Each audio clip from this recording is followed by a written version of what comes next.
ओम श्री गणेशाय नमः। जय श्री कृष्ण फ्रेंड्स एक बार फिर से आपका स्वागत है आपके अपनी चैनल श्री सत्य सनातन में। तो फ्रेंड्स, हम पठन कर रहे श्रीमद् भगवत गीता और अब तक हम 14 अध्याय का पठन कर चुके हैं और आज हम पढ़ने जा रहे हैं अध्याय नंबर 15 पुरुषोत्तम योग। तो चलिए बिना विलंब के हम वीडियो की शुरुआत करते हैं। श्रीमद् भगवत गीता अध्याय नंबर 15 पुरुषोत्तम योग। श्लोक नंबर 1। भगवान ने कहा जाता है कि एक शाश्वत अस्वस्थ वृक्ष है जिसकी जड़ें तो ऊपर की ओर है और शाखाएं नीचे की ओर तथा पत्तियां वैदिक स्तोत्र है। जो इस वृक्ष को जानता है वह वेदों का ज्ञाता है। श्लोक नंबर 2। इस वृक्ष की शाखाएं ऊपर जो नीचे फैली हुई है, इस वृक्ष की शाखाएं ऊपर तथा नीचे फैली हुई है और प्रकृति के 3 गुणों द्वारा पोषित है। इसकी टहनियां इंद्रिय विषय है। इस वृक्ष की जड़ें नीचे की ओर भी जाती है जो मानव समाज के सकाम कर्मों से बंधी हुई है। श्लोक नंबर 3 और 4।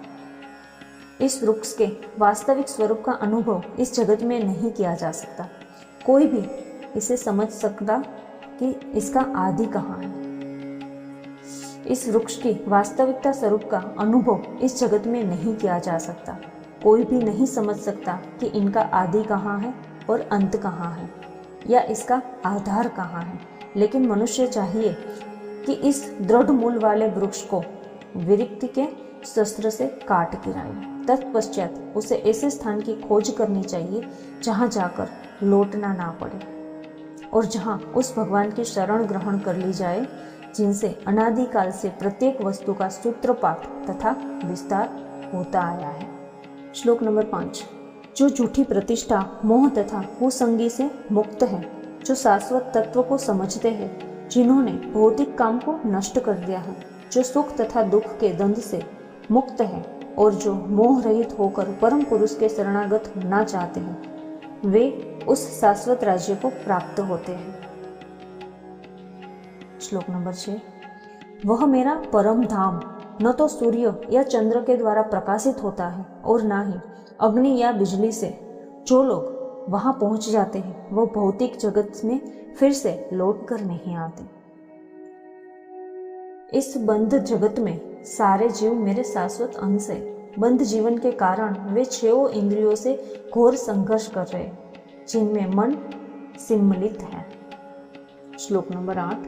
इस संसार में जीव अपनी देहात्म बुद्धि को एक शरीर से दूसरे में और इसी तरह ले जाते हैं। जिस तरह वायु सुगंध को ले जाता है, इसी प्रकार वह एक शरीर धारण करता है और फिर उसे त्याग कर दूसरा शरीर धारण कर लेता है। श्लोक नंबर 9।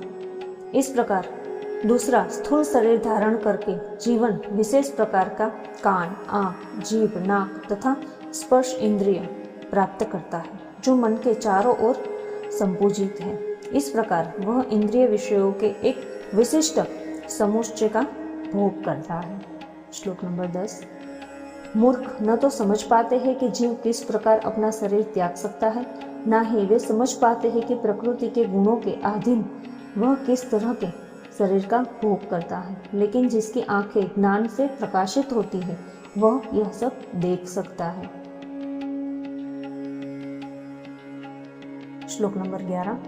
आत्म साक्षरता को प्राप्त प्रयत्नशील योगीजन यह सब स्पष्ट रूप से देख सकते हैं, लेकिन जिनके मन विकसित नहीं है और जो आत्म साक्षात्कार को प्राप्त नहीं है, वे प्रयत्न करके भी इन्हें देख नहीं पाते हैं कि क्या हो रहा है। श्लोक नंबर 12।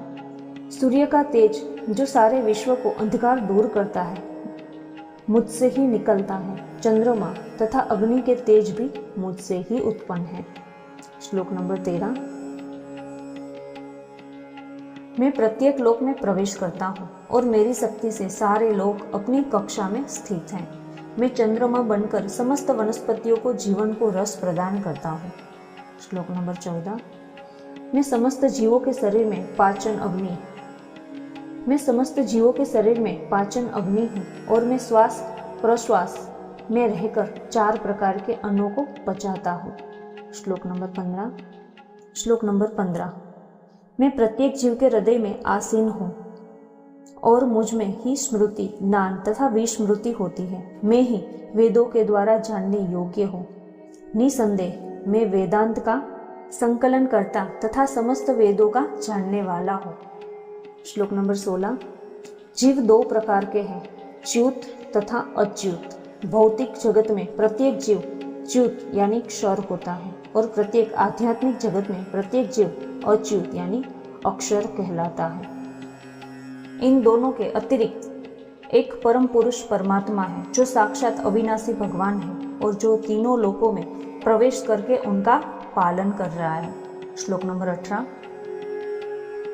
चूंकि मैं क्षर तथा अक्षर दोनों के परे हूँ और चूंकि मैं सर्वश्रेष्ठ हूँ, एत एवं मैं इन जगत में तथा वेदों में परम पुरुष के रूप में विख्यात हूँ।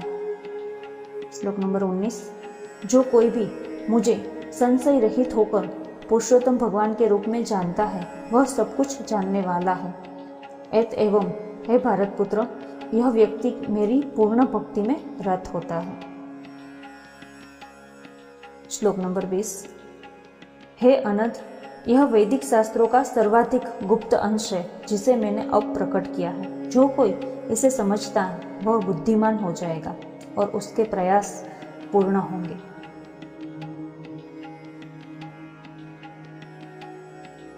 ओम नमः भगवते वासुदेवाय नमः। बोले भगवान श्री कृष्ण की जय। बोले पुरुषोत्तम भगवान की जय। फ्रेंड्स, तो ये था हमारा अध्याय नंबर 15।